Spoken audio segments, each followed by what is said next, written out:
Hello दोस्तों, मेरा नाम है दीपक और आज की क्लास हम कंटिन्यू करते हैं एक्सेल के साथ। एक्सेल में हमने क्या क्या पढ़ा था, ठीक है। अभी तक हमने पढ़ा है डाटा टाइप के बारे में, ठीक है। आज की क्लास में हम रिव्यू टाइप के बारे में पढ़ेंगे। डाटा टाइप में आप देख सकते हैं मैंने ये सारा कुछ बता दिया है लास्ट की क्लास में। अगर आपको नहीं पता डाटा टाइप के बारे में तो मेरी लास्ट वाली वीडियो ज़रूर देखें, ठीक है।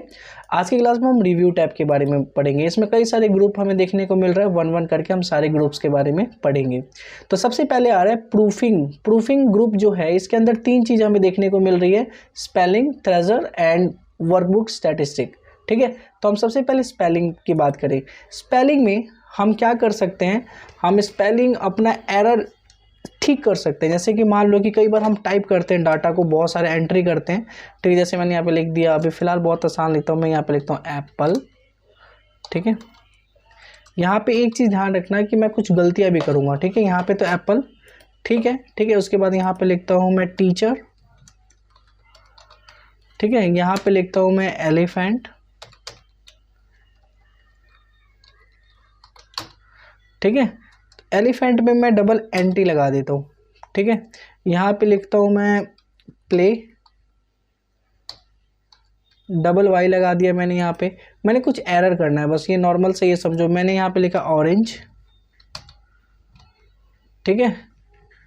तो या फिर ORANG, बस ऑरेंज मैंने ई नहीं लगाया, कुछ मिस्टेक कर दिया मैंने, ठीक है। अब देखो, अगर हम स्पेलिंग पे क्लिक करें तो ये बता रहा है कि सबसे पहले आपका एलिफेंट में गलती है, ठीक है।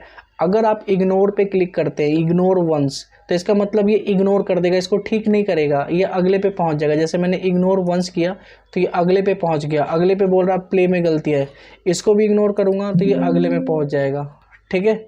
तो हमें ऐसे नहीं करना है, हमें दोबारा से हम इस पर क्लिक करते हैं तो दोबारा ये एलिफेंट पे लेके गया। तो क्या मैं अब इग्नोर करना चाहता हूँ? अगर मैं अब इग्नोर नहीं करना चाहता या फिर मैं इग्नोर ऑल करूँ तो एक साथ सबको इग्नोर कर देगा, ठीक है। सबको ये ठीक बताने लग जाएगा, ठीक है। तो यहाँ पे बताने लग जाएगा कि आपका स्पेलिंग चेक हो चुका है, अब आप आगे बढ़ सकते हैं। दोबारा मैं क्या करता हूँ, इस पर क्लिक करता हूँ, फिर एलिफेंट पे यहाँ पे लिखा हुआ है ऐड टू डिक्शनरी। कई सारे ऐसे वर्ड्स होते हैं जो एक्सेल के डिक्शनरी में नहीं होते हैं, जिससे एक्सेल वो गलत बताने लग जाता है, ठीक है। जैसे हमारा नाम ही देख लो, अगर मेरा नाम दीपक है, अगर मैं दीपक लिखूँ तो ये एरर बताएगा, इसको समझ ही नहीं आएगा दीपक का मतलब क्या होता है, क्योंकि कोई इंग्लिश का वर्ड थोड़ी ना है। या कुछ भी ऐसा XYZ हम नाम देते हैं इंडियन में, तो ये एक्सेल नहीं समझ पाता।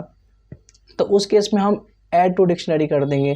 जैसे ऐड टू डिक्शनरी क्लिक करेंगे तो ये ऑटोमेटिक ये एलिफेंट ऐड हो गया है। अब ये गलती नहीं बोलेगा इसको कि ये गलती है, ठीक है। चलो अब हम इसको क्रॉस करते हैं, क्लोज कर देते हैं, ठीक है। अब हम इस पर फिर से हम स्पेलिंग पे क्लिक करते हैं तो देखो अभी एलिफेंट को गलती नहीं बता रहा है। रीज़न क्या है, क्योंकि इसको मैंने डिक्शनरी में ऐड कर लिया है, ठीक है। तो अगर मैंने डिक्शनरी में ऐड कर लिया तो इसको गलती नहीं बताएगा। अब बात करते हैं प्ले, ठीक है। तो प्ले जो होता है ये गलती है यहाँ पे अब नेक्स्ट ऑप्शन है चेंज का। अब यहाँ पे दो सजेशन भी देगा, मतलब दो या दो से ज़्यादा सजेशन दे सकता है कि आप प्ले या प्लेज क्या लिखना चाहते हैं, ये कुछ ऐसे स्पेलिंग होगी। अगर मुझे लगता है कि नहीं फर्स्ट वाला मुझे लिखना था प्ले, ठीक है, तो मैं क्या करूँगा, चेंज पे क्लिक करूँगा, ठीक है, ओके, ठीक है। अब यहाँ पे अगर मैं बात करूँ, यहाँ तो ई लगा देता हूँ, यहाँ पे मैं लिखूँ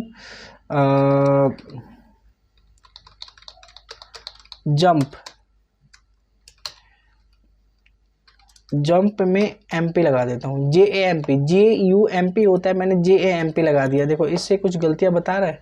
अगर ये वर्ड होता है JAMP तो ये गलती नहीं बताएगा, ध्यान रखना। अगर ये वर्ड नहीं होगा तो देखो यहाँ पे वर्ड नहीं है JAMP कुछ भी, तो ये बता रहा है आप क्या लिखना चाहते हो, जंप लिखना चाहते हो, जैम लिखना चाहते हो, जम्बो लिखना चाहते हो, जम्प्स लिखना चाहते हो, कई सारे ऑप्शन यहाँ पे दिखा रहा है, ठीक है। अगर मैं यहाँ पे लिख दूँ, कर दूँ चेंज, तो ये चेंज होके जंप हो जाएगा। देखो अब ये क्या हो गया है, चेंज होके जंप हो गया, ठीक है। तो होप सो आप लोगों को समझ आ रहे होंगे, ठीक है। अब मैंने जैसे यहाँ पे लिखा है दीपक, ठीक है, और यहाँ पे मैं स्पेलिंग पे गया, ये तो सही बता रहा है, ठीक है। एक चीज़ आपको ध्यान रखना है,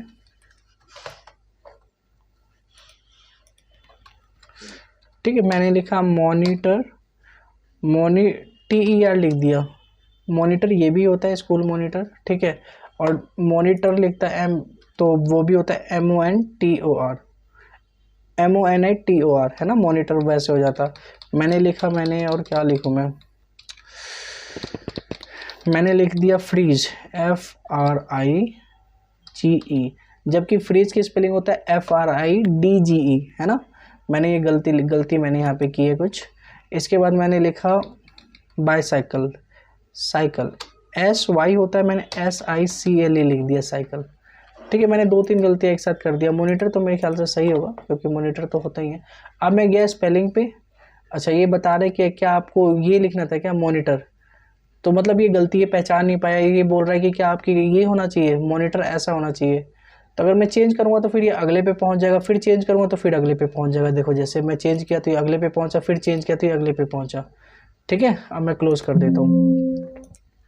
ठीक है, अब मैं बैक स्पेस दबा देता हूँ, दोबारा से स्पेलिंग चेक पे जाऊँगा, फिर बताएगा कि मॉनिटर ऐसे होगा। ठीक है, तो मैं क्या कहता हूँ, इस बार चेंज ऑल कर देता हूँ एक साथ। ठीक है, तो चेंज ऑल कर दूंगा तो ये देखो सारे के सारे अपने आप ही चेंज हो जाएंगे। फ्रिज भी सही हो जाएगा, साइकिल भी सही हो जाएगा, मॉनिटर भी सही होगा, ये देखो। ठीक है, FRI। अच्छा, इसमें अगर बहुत सारे ऑप्शंस आएंगे तो नहीं होगा, अगर ऑप्शन नहीं आते हैं यहाँ पे तो हो जाएगा सारे एक साथ। ठीक है, यहाँ पे भी कई सारे ऑप्शंस आ रहे हैं, इसीलिए ये एक साथ चेंज नहीं कर पा रहा है। मैं आप लोगों को बता दूं कि अगर कई सारे ऑप्शंस है इसके पास कि ये भी हो सकता है, वो भी हो सकता है, तो ये एक साथ चेंज नहीं होगा। अगर इसके पास ऑप्शन नहीं है ना तो एक ही बार में चेंज कर देगा। ठीक है, तो आपको समझ आया कि स्पेलिंग चेक का यूज़ हम कैसे करते हैं। ठीक है, अब हम बात करते हैं थ्रेशर। थ्रेशर का मतलब क्या होता है। ठीक है, जैसे कि यहाँ पे मैंने लिखा था टीचर। ठीक है, लेकिन मैं टीचर की जगह मैं कुछ और नाम रखना चाहता हूँ, यहाँ पे ट्यूटर रखना चाहता हूँ, है ना, जो गाइडर हमारे लिए होते हैं। तो कई सारे नाम हैं टीचर के अपोजिट, टीचर के लिए कई सारे ऐसे नाम हैं जो हम रख सकते हैं। तो ऐसे नामों के लिए हम क्या कर सकते हैं, खोजने के लिए थ्रेशर पर क्लिक करेंगे। तो देखिए हमारे पास टीचर के लिए देखो एजुकेटर, इधर की साइड में हमें राइट साइड में दिखाई दे रहा है ट्यूटर, है ना, इंस्ट्रक्टर, मतलब कई सारे कोच, ट्रेनर, इतने सारे नाम आ गया। तो हम कई जगहों पे हम कोच यूज़ करते हैं, कई जगह पे ट्रेनर यूज़ करते हैं जिम के अंदर, है ना, कई जगह पे लेक्चरार यूज़ करते हैं। तो हमें क्या रखना है अपनी मर्जी से हम डाल सकते हैं। जैसे मुझे टीचर की जगह कोच रखना है तो मैं यहाँ पे एक एरो दिखाई देगा लेफ्ट राइट साइड में, इस एरो पे क्लिक करूँगा और यहाँ पे इंसर्ट का ऑप्शन आएगा। अगर मैंने यहाँ पे इंसर्ट पे क्लिक किया तो देखो ये कोच बन गया। ठीक है, अगर मैंने इंसर्ट पे नहीं कॉपी पे क्लिक किया तो ये कॉपी हो गया। अब यहाँ पे अगर मैं पेस्ट करता हूँ तो यहाँ पे ये पेस्ट हो जाएगा इंस्ट्रक्टर। ठीक है, तो आपको समझ में आ गया कि हाँ, अगर हमें कोई भी नाम से रेफरेंस में और भी नाम जानने हैं कि इसको और क्या क्या बोलते हैं। ठीक है, तो जैसे मैंने यहाँ पे लिखा फूड। ठीक है, फूड। अब मैं इस पर क्लिक करके इस पर कर्सर रख के मैं सीधा इस पर थ्रेशर पे क्लिक करूँगा तो फूड को और किस किस नाम से, डाइट भी बोल सकते हैं, न्यूट्रिशंस भी बोल सकते हैं, फूड स्टफ भी बोल सकते हैं, बहुत सारे नाम ऐसे आ जाएंगे। तो आपको कौन सा नाम अच्छा लगता है, आपको लग रहा है कि फूड की जगह मैं डाइट यूज़ करूँ तो यहाँ क्लिक करके इंसर्ट कर दो तो फूड की जगह क्या बन जाएगा, ऑटोमेटिक डाइट बन जाएगा। ठीक है, तो होप सो आपको थ्रेशर भी समझ आ गया होगा। अब हम बात करते हैं वर्कबुक स्टैटिस्टिक की। ये क्या होता है, हम इस पर अगर क्लिक करते हैं तो ये बताता है कि आपने जो भी एक्सेल शीट पे लिखा है। ठीक है, तो यहाँ पे एंड ऑफ द शीट लिखा हुआ है K15, cell of the data 6, मतलब कि 6 जगहों पे मैंने लिखा हुआ है। ठीक है, टेबल कुछ बनाया, मैंने टेबल नहीं बनाया, कहीं फॉर्मूला यूज़ किया है, फॉर्मूला यूज़ नहीं किया है, टोटल कितना, एक शीट यूज़ किया है। ठीक है, सेल विद डाटा 6 है, मतलब अगर मैं जितना यूज़ करूँगा उस हिसाब से यहाँ पे दिखाई पड़ेगा। अगर मैं यूज़ नहीं करता हूँ कुछ भी तो यहाँ पे 0 0 दिखाई देगा। अगर आप फॉर्मूला कहीं यूज़ करते हो तो यहाँ पे फॉर्मूला में जैसे कि मान लो यहाँ पे लिखा हुआ है 5 और यहाँ लिखा हुआ है 10 और यहाँ में मैंने सम का फॉर्मूला यूज़ किया इक्वल टू। ठीक है, मैंने लिखा सम। ठीक है, अब इस नंबर पे कॉमा ये नंबर। ठीक है, और ब्रैकेट को क्लोज किया और एंटर कर दिया। अब इन दोनों का सम आ गया 15। अब हम दोबारा से जाते हैं वर्कबुक स्टैटिस्टिक पे। अब देखो यहाँ पे हमें क्या देखने को मिलता है, फॉर्मूला में 1 लिखा हुआ देखने को मिल रहा है ना, क्यों, क्योंकि हमने एक फॉर्मूला यूज़ किया है। ठीक है, ठीक है, अगर कोई टेबल बनाते हैं तो टेबल में भी 1 आ जाएगा। टेबल कैसे बना सकते हैं, कोई भी ऐसे क्लिक करके यहाँ से टेबल बनाना हो, इंसर्ट में जाके अगर हम टेबल पे क्लिक करके ओके कर देते हैं, ठीक है, तो देखो ये टेबल बन गया ना। अब हम दोबारा से जाते हैं रिव्यू में और सॉरी रिव्यू में, ठीक है, और यहाँ पे क्लिक करते हैं तो देखो इस बार यहाँ पे टेबल में 1 लिखा हुआ आ गया, ठीक है, टेबल में भी 1 लिखा हुआ आ गया। तो अगर हम कुछ भी करेंगे तो यहाँ पे शो होगा, ये स्टैटिस्टिक, ये डाटा रिप्रेजेंट करता है। देखो जी आपने ये किया, वो किया, फलाना किया, ढिमाका किया, बस यही दिखाता है। तो ये था, ठीक है, ओके, ठीक है। चेक एसेसिबिलिटीज़, इसके लिए नेट चाहिए, ये मैं अभी लास्ट में बताता हूँ। स्मार्ट लुकअप, ठीक है, ट्रांसलेट, ये मैं लास्ट में बताता हूँ। अभी हम आ जाते हैं कमेंट्स के ऊपर। कमेंट क्या होता है, जैसे हम कहीं पे भी कमेंट देना चाहते हैं, जैसे कोच के बारे में कुछ बताना चाहते हैं और हम चाहते नहीं कि यहाँ पे ये शो हो, तो मैं क्या करूँगा, न्यू कमेंट पे क्लिक कर दूंगा कोच वाले सेक्शन पे रहते हुए, ठीक है। अब यहाँ पे एक आ जाएगा ऑप्शन, क्या लिखना चाहते हो, तो ये मेरे बचपन के कोच है जिसने मुझे, ठीक है, कबड्डी सिखाई,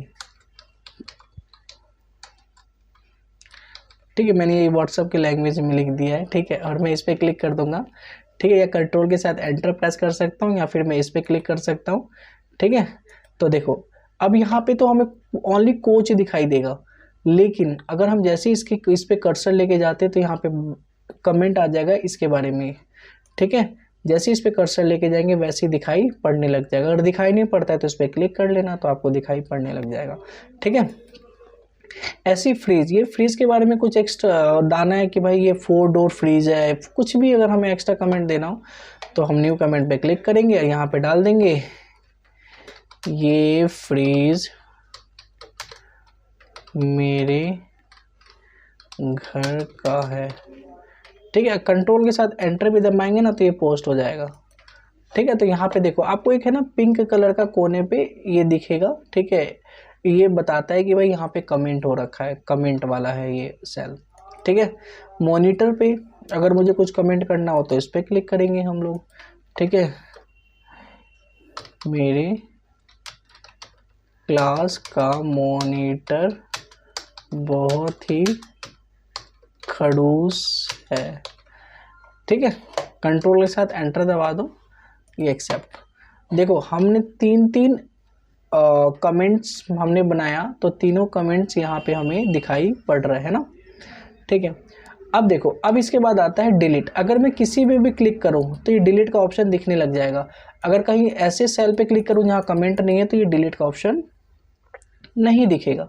तो अगर मान लो कोच जो है इसे मैं डिलीट करना चाहता हूँ, जो इस पर मैंने कमेंट डाला है इसको डिलीट करना चाहता हूँ, तो मैं यहाँ पे नॉर्मली क्लिक कर दूंगा, देखो यहाँ से डिलीट हो गया है, ठीक है। इस पर भी क्लिक करना चाहूँ अगर मैं डिलीट कर दूंगा, या फिर मैंने इसको सेलेक्ट कर लिया इस एरिया को जिसमें बहुत सारे कमेंट है, यहाँ पे तो 2 ही कमेंट दिखाई दे रहे हैं, लेकिन अगर बहुत सारे कमेंट है तो उस एरिया को सिलेक्ट करके डिलीट कर दो, तो जितने भी सिलेक्शन के अंदर होंगे जहाँ जहाँ कमेंट होगा ये सारे डिलीट हो जाएंगे। तो होप सो आपको ये समझ आया होगा, ठीक है। अब मैंने अंडू कर दिया कंट्रोल जेड से, ताकि, और मैं देख रहा हूँ यहाँ पे सब पे ही आ गया कमेंट। अब यहाँ पे है प्रीवियस नेक्स्ट। अगर मैं मान लो कोच पे हूँ, अगर मैं नेक्स्ट कमेंट पे क्लिक करता हूँ तो देखो नेक्स्ट कमेंट पे पहुँच गया हमारा कर्सर, ठीक है। अगर ऐसे अगर मैं दोबारा से नेक्स्ट कमेंट पे क्लिक करूँगा तो नेक्स्ट वाले पे पहुँच जाएगा, और प्रीवियस पे करूँगा तो प्रीवियस पे पहुँच जाएगा। तो नेक्स्ट और प्रीवियस आप लोगों को समझ आ गया है, ठीक है। अब बात करते हैं शो कमेंट्स की। शो कमेंट्स कैसे आएगा, तो हम क्या करते हैं, नॉर्मली कहीं पे रहते हैं शो कमेंट पे क्लिक करते हैं, देखो हमारे जितने भी कमेंट है तो यहाँ पे शो हो रहे हैं साइड में, कि कौन कौन सा कमेंट हमने यहाँ पे डाला हुआ है, ठीक है। आप लोग को यहीं पे शो कर सकता है, अगर पुराने वर्जन में यहीं शो करेगा, तो कोई इससे कोई घबराने वाली बात नहीं है, जहाँ भी शो करे वहाँ पे आप शो करवा सकते हैं, कोई इशू नहीं है, ठीक है।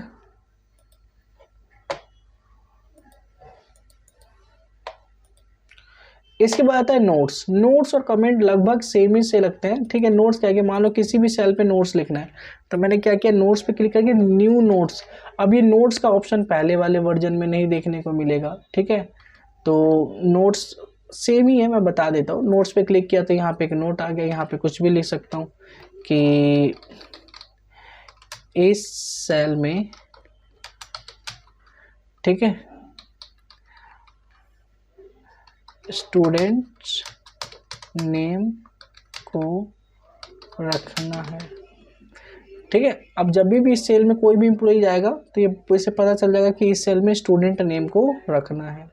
कोई भी सेल पे क्या रखना है हम पहले इंस्ट्रक्शन दे सकते हैं, ताकि हम जिसको भी ये फाइल भेजे वो यहाँ पे जाते हैं उसको पता चल जाए कि यहाँ पे स्टूडेंट के नाम को रखना है। जैसे ही पहुँचेगा वहाँ पे ये ऑप्शन दिखाने लग जाएगा। ठीक है, ये डाइट पे क्लिक करके नोट पे क्लिक किया, ये डाइट मुझे डेली लेना है किसी भी हालत में। ठीक है, तो हमें पता चल गया नोट्स और कमेंट लगभग सेम है। कमेंट यहाँ पे दिखाई दे रहा है, नोट्स ऐसे दिखाई दे रहा है। ठीक है, यहाँ पे भी नेक्स्ट नोट प्रीवियस नोट पे हम जा सकते हैं। ठीक है, अगर मैं नेक्स्ट नोट पे जाऊँ तो पहले इस पे गया, फिर नेक्स्ट नोट पे जाऊँ तो इसके बाद इस पे गया, फिर नेक्स्ट नोट पे जाऊँगा तो उस पे जाएगा। ठीक है, हाइड अनहाइड यहाँ से कर सकते हैं, इस पर क्लिक करेंगे। ठीक है, तो ये हाइड हो गया, फिर इस पर करेंगे तो शो होने लग जाएगा। ठीक है, तो शो और हाइड हम यहाँ से कर सकते हैं। शो ऑल नोट्स पे क्लिक करेंगे तो देखो 2 नोट्स थे, दोनों नोट शो होने लग गए। ठीक है, बस इसमें कुछ ज़्यादा खास नहीं है, हो गया। अब बात करते हैं प्रोटेक्ट शीट। प्रोटेक्ट शीट क्या होता है, जैसे मैंने प्रोटेक्ट शीट पे मैं चाहता हूँ यहाँ पे कोई लिख ना पाए, देख सके लेकिन यहाँ पे जो भी टाइप कर रहा हूँ मैं वो कोई टाइप ना कर सके इस पे। तो प्रोटेक्ट शीट पे क्लिक करना है।